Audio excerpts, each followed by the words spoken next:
നമസ്തേ, യോഗയിലേക്ക് സ്വാഗതം. ഇന്ന് നമ്മൾ ചെയ്യാൻ പോകുന്നത് ത്രിയക് ജാനു ശീർഷാസനം. ത്രിയക് ജാനു ശീർഷാസനം എങ്ങനെയാണ് ചെയ്യുന്നത് നമുക്ക് നോക്കാം.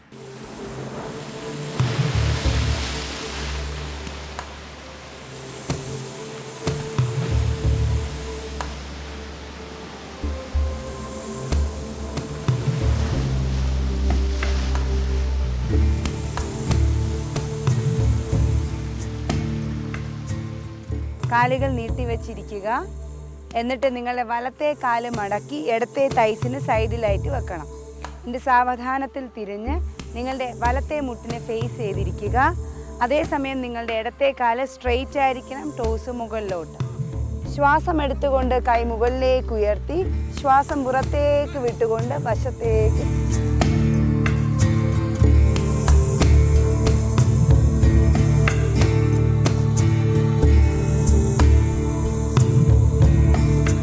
പോസ്റ്ററിൽ 20 സെക്കൻഡ് നേരം മെയിൻറ്റെയിൻ ചെയ്യണം. കണ്ണുകൾ അടയ്ക്കും.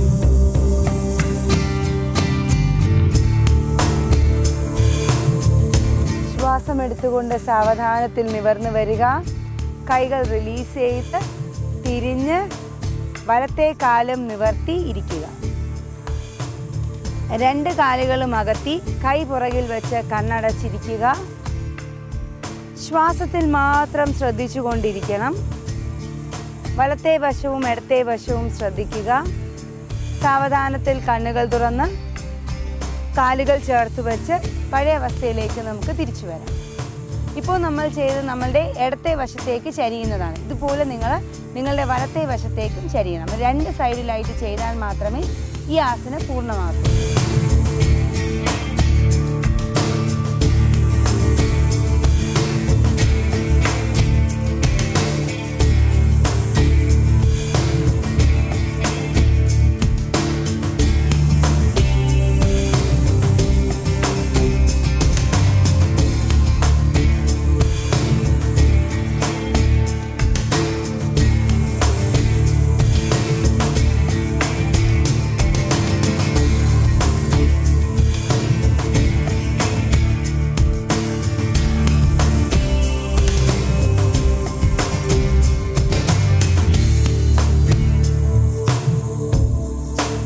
ഇപ്പോൾ നമ്മൾ ചെയ്ത ത്രിയക് ജാനു ശീർഷാസനം മെയിനായിട്ടും ലിവർ കംപ്ലയിൻസിനും ലിവർ ഡിസോർഡേഴ്സ് അത് എന്തോ ആയിക്കോട്ടെ, SGOT SGPT ഹൈ ആയാലും സാരമില്ല, അല്ലെങ്കിൽ ഒരു സിറോസിസിൻ്റെ സ്റ്റാർട്ടിങ് സ്റ്റേജ് ആണെങ്കിലും കുഴപ്പമില്ല. ഫാറ്റി ലിവറിന് വളരെ നല്ലതാണ്.